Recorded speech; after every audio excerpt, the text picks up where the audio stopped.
My name is Barbara, and before I founded a VR content studio with the aim to figure out what could be the entertainment of the future, I art directed video games in Tokyo and virtual worlds in Vienna and London for 16 years before I got really bored with technology and computers. So there was no other way for me than to apply to an acting school in London, and I was very lucky they took me, although I said I want to be the next Terminator. And I learned so much during that time, and I want to share a little bit of what I think was really valuable, like during an acting school, acting workshop. So our mission at EntreZ, our studio, is to bring drama to VR. That's not just, like, it's almost a mission impossible, but maybe not, we have to figure out, but it's a mission necessary if we would like to move hearts and not just penetrate eyeballs with the headset. So why drama? I don't mean like the subgenre of melodrama when I talk about drama. I take drama literally, and it means telling a story through actions. So agency is the thing that makes us learn fast, because we do it ourselves. Agency makes us remember things, because we've done it. And agency is the thing that places drama between storytelling and games, which is very, very important if we talk about VR. If you put your audience, the participant, into a role, as opposed to keep him or her to be like just a passive viewer or a goal-oriented gamer. Imagine the perfect VR experience. I think it would feel a little bit like if you would be an actor fully immersed in your role and you literally walk in another person's shoes, live this other person's life, share this other person's relationships and status and place in this other artificial world. Because this is what it is. As an actor, you walk around in this world someone else has authored for you, like the playwright. And theater, what is theater but like an artificial a clipping of life, of human life. It's like the dramatic version, the most interesting version of human life we can see simulated on stage for 1 or 2 hours. It's like feeding time at a human zoo. It's like fantastic. So we can learn so much from this for VR. And the most interesting simulation we have is the simulation of human relationships. The most interesting actions we have are the actions between characters. And the biggest drama, and I can just say, like Penrose, they understand how to do it very well, is the relationship between people. So with our first VR production, we tried to figure out, to experiment with a classic triangle relationship involving the audience, making him or her not just a participant, but even a role within the whole conflict of the 3 last human beings on Earth. This drama is the first VR drama series for VR. We shot it 1.5 years ago at CERN. And it's a 12K stereoscopic live-action experience with the actors giving you feedback of who you actually are in this role, because you're thrown into it. You have no idea that you work with these 2 other scientists already for years trying to save mankind. For us, it was merely a dramaturgic experiment, but we are very humbled that VR World Forum is showing it at the VR cinema section, and that it will be exhibited at Cannes Film Festival next week. So it's all about relationships, and there is one man who really knew very well what he was doing. It was Shakespeare.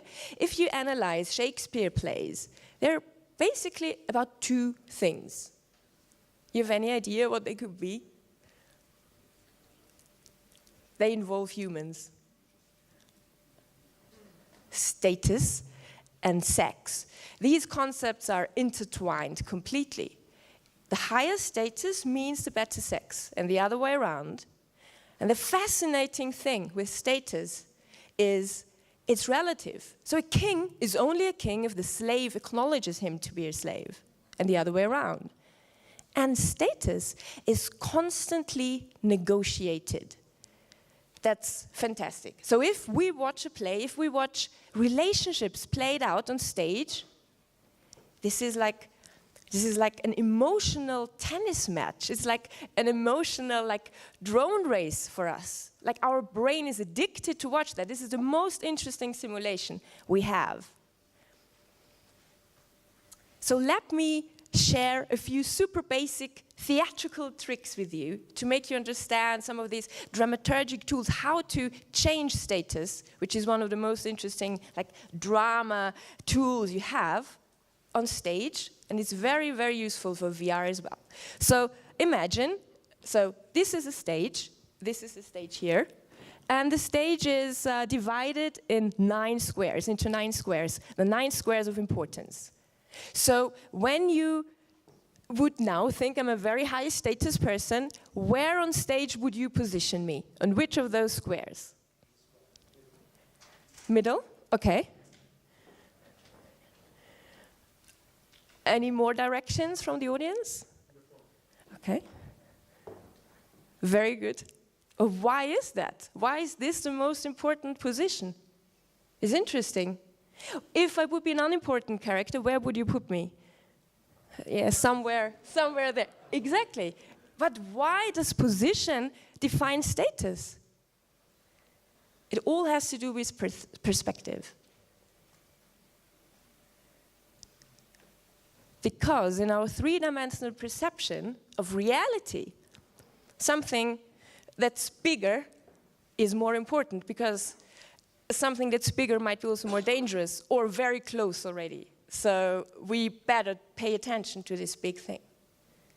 So we can change status very easily without moving positions on stage.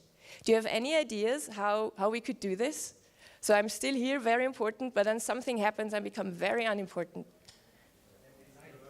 Yeah, light, exactly.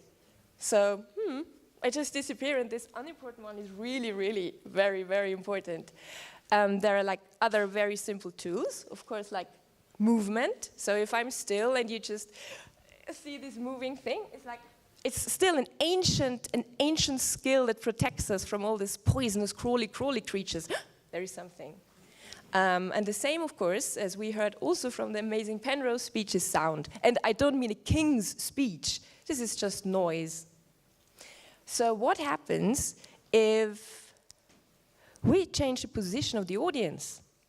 You have to think completely differently. This is what happens in VR.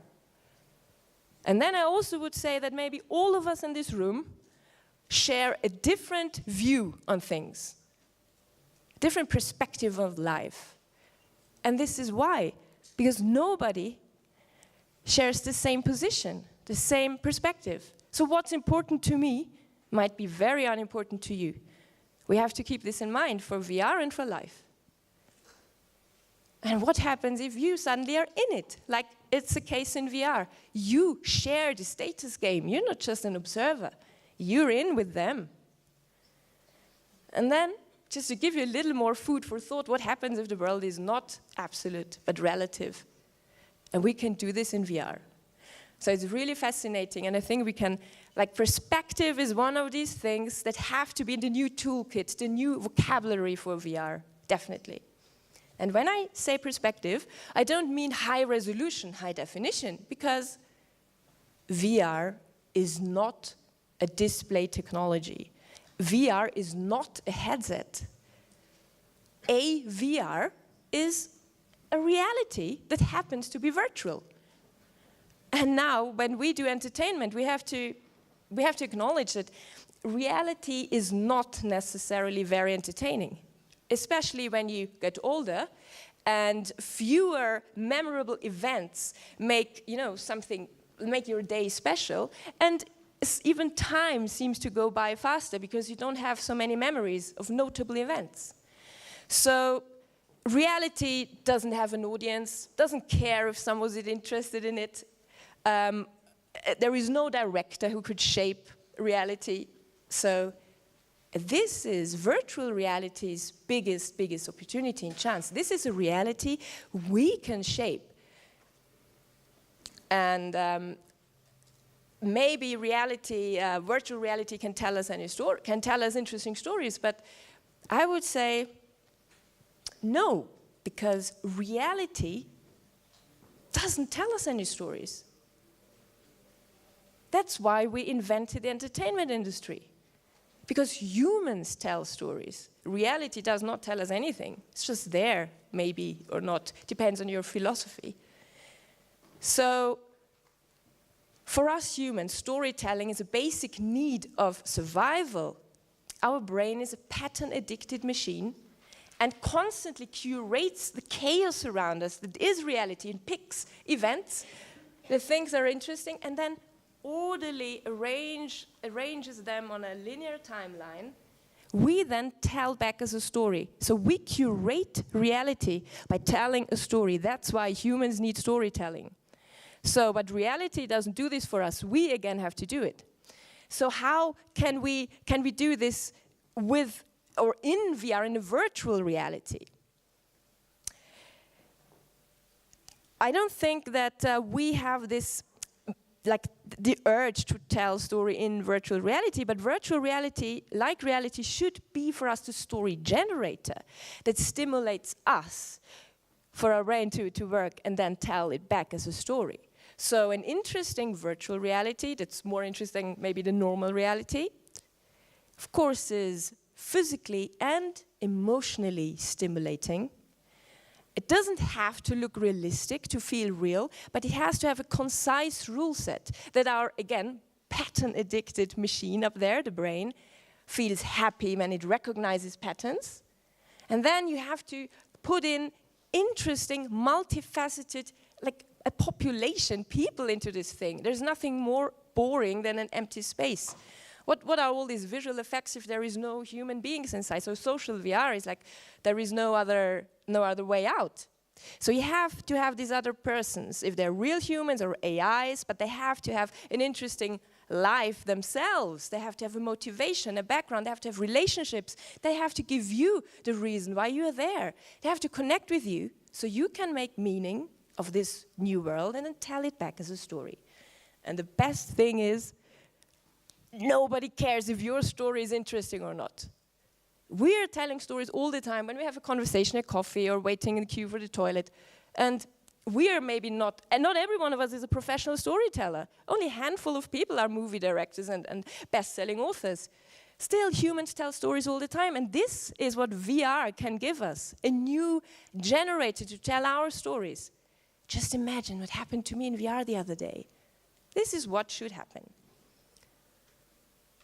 And this gives us, VR creators, the biggest responsibility, because we don't just make movies, we create worlds. And they have to be stimulating, and they have to take us back to our days of childhood, where every day was still magic, and we could make new memorable events we then can tell back as a story. And because I think the drama is the simulation of complex human relationships, it can improve relationships. So that's for, let's not make the default interaction in VR like gun shooting, like it is in video games.